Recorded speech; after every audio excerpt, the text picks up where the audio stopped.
Hello and welcome. My name is Laura Alameri, and today I want to talk about a topic that has to do with wholesaling.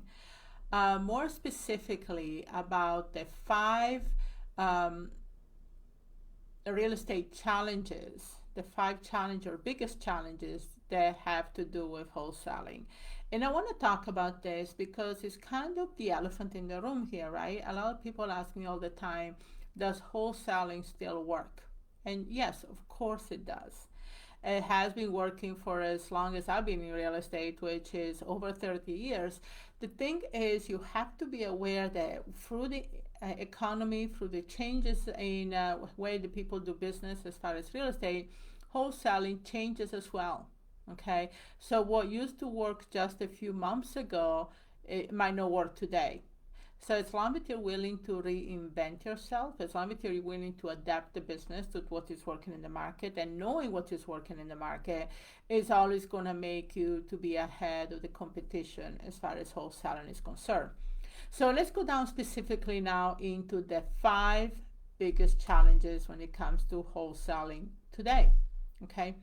Number one, this is a mistake that I see, and this is actually probably the most crucial step in making the strategy work, okay, which is choosing the right area. So many people are, you take the steps of wholesaling, they tell you, okay, you need to build a buyer list, you need to go find the property, analyze the deals correctly, put them under contract. That all is good. But if you don't choose the right area first, if you don't know that this area is actually responsive for what you're doing as far as wholesaling, it's not going to work. Now, the trend nationwide has been that we're moving more towards the smaller to medium metropolitan areas as far as real estate investing is concerned. There is less competition, there is more supply and demand coming up, and there is more of a cycle, okay? And so because of all of this, even the National Association of Realtors has recognized that real estate investing when it comes to rentals, buy and hold, fix and flips, and wholesaling is going to come down to maybe population, I would say 200,000 to under a million. So they're smaller cities and areas. Okay, so you're going to find that you're going to get better results, quicker results with much less marketing money and effort. So that's number one. Number two, okay, now pay attention to the supply and demand in these areas. So even within an area, especially if we start getting close to a million, you have quite a bit of a population. So you need to pinpoint the markets within this area where there is good supply and demand. So how you're going to find this out, how you're going to find this information is the easiest way is through the MLS, okay, or you can use tools like PropStream. And what we do, we look for days on the market. Okay, we look for days on the market for properties that have sold recently. We look for actual cash sales compared to financing sales, because cash sales are probably an indication there's more investors buying there. So those are things you can see to see if there is a healthy supply and demand. The property are not stale, they stay in the market too long, or they sell for way below what the asking price is, or there tends to be a lot of FHA loans but not enough cash sales. That tells me there are more first-time home buyers than investors buying in those areas. Now, the third thing is very, very important, is the quality of the leads. Okay, so you choose the right area, you look at the supply demand. Now what? Now you need to find the leads to market to. And this is another mistake I see a lot. There is so much tools and information online there about buying leads, buying lists. Subscribe to this tool that can give you this and that. And one of my things is I always say that the best leads are the ones that you create yourself. Okay. Yes, it takes a little more work, but again, you don't have to do all the work yourself. We're going to talk here in a moment. But the thing is, maybe taking the time to look at the courthouse records, going, getting public databases, or, scouting, driving for dollars, or hire people to drive for dollars, or, like I know a lot of people are pretty clever. They use either, Uber driver, Lyft driver, cab drivers to scout for property, UPS drivers, or if you don't want to drive yourself. But the best lists are the ones you create yourself. Yes, take a little more work, but those are the ones you're going to come across a lot of the sellers who are not going to tell you something that we hear a lot as investors. Oh, you're the eighth person that called me this week, right? We hate to do, because when I start hearing that, that tells me that a lot of investors are calling, that this list is heavily used by everybody, so it's not a good list. So quality of the leads. Now the fourth one is the marketing process. This goes back to understanding how people react today through the marketing, right? Used to be that you could send out a postcard or a letter and just sit down for the phone to ring. Or last couple of years, a lot of people say, a lot of wholesalers says, oh, we call. We have callers that call 10,000 leads a month, whatever. And now again, you find people that say, I don't, I'm tired of getting these calls, or they're very rude, or they're mean because they get so many calls, right? They get tired of getting so many calls. So you say, okay, well, how do I market to these people? Well, everybody is different, right? Perception is different. Some people are better at getting, more responsive to text messages. Some people ignore the text, but they might answer a call, especially if it is a local number. Some people are more responsive to maybe getting a really clever postcard in the mail that picks their attention, or a piece of mail. So you have to come in from different angles. So what we do to the same batch that we are going to tackle, we come in from different angles. So we're going to text, we're going to call, we're going to do direct marketing to the same batch. Okay. Now, my thing is, how long should you market to the same list? Well, personally, we go through 5 to 6 points of contact to the same list, meaning we're going to market through 5, 6 different channels. But I'm not going to drag this list on for months. That's my personal thing. I don't do that. But developing a marketing process, having a system, and you can use a lot of the tools out there. We use Podio as a CRM because it integrates to different apps, like we have our texting app, our dialer app, our direct marketing apps.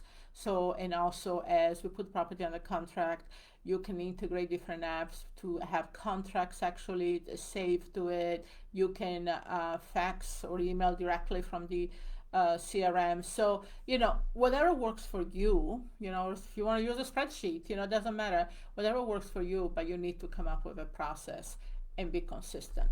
Okay, keyword, consistency.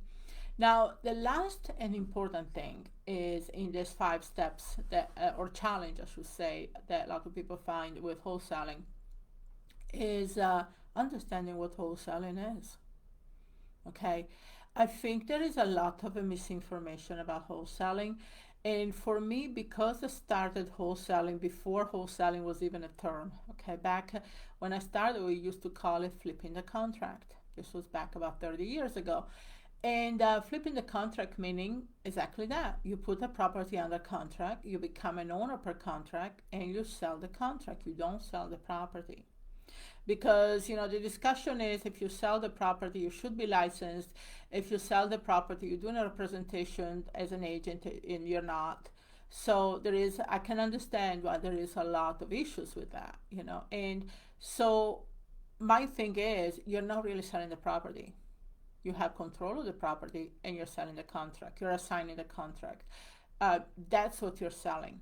So keep that in mind. Keep in mind that when you are dealing with a seller, when you're dealing with a potential buyer, when you're dealing with a seller, you'd say to the seller, if the seller asks you, what you plan on doing with the property, I say, well, I work with other investors. I'm definitely not going to lie and say I live in the property myself, because probably I'm not.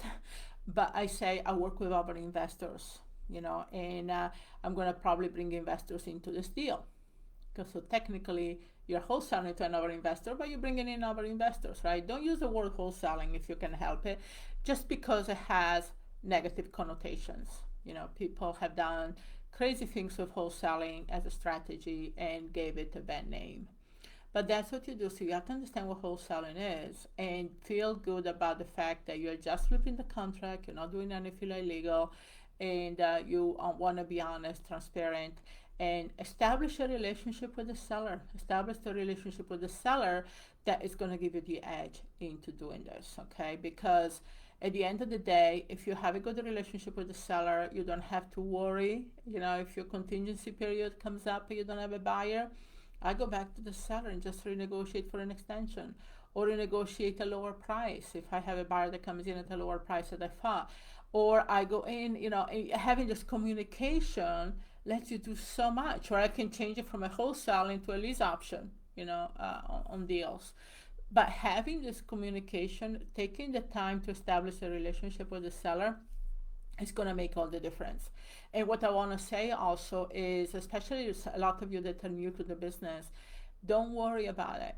Be yourself, be humble. Even if you've been in the business a long time and you know all the fancy terms and you drive that nice car and you have all of this, don't flaunt it with the sellers. Okay, those are not the people to flaunt it. You can flaunt it to your private lenders, you can flaunt it to your buyers, but not the seller.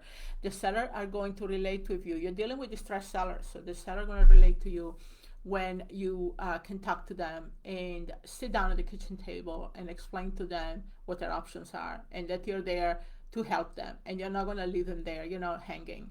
So one of the things is when I communicate with my sellers, I say to them, I'm going to work with you, no problem. Don't worry about it. We can work this together.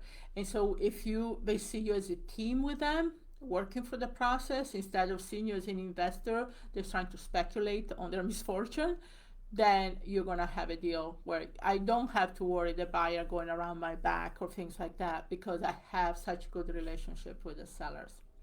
So I want to summarize now the 5 best challenges and how you should be aware of so you can resolve these and not going to be challenges for you. Is number 1, choose the right area. Number 2, worry about supply demand. Number 3, quality of the leads. Number 4, setting up a good marketing process. And number 5 is understanding what wholesaling is. It is not a negative strategy. Okay, great, thanks. Hopefully this was very helpful for you. Make sure you check my website for more information and training that I have on wholesaling and all kinds of different strategy. I also want to offer you a free ebook to download, which actually goes more in depth about my steps and how I find the leads, how I actually find the right areas and so forth. So make sure you click on the link to download the free ebook about the 7 steps to wholesaling. Great. Hopefully this was helpful and I'll see you on the next Facebook Live. Goodbye.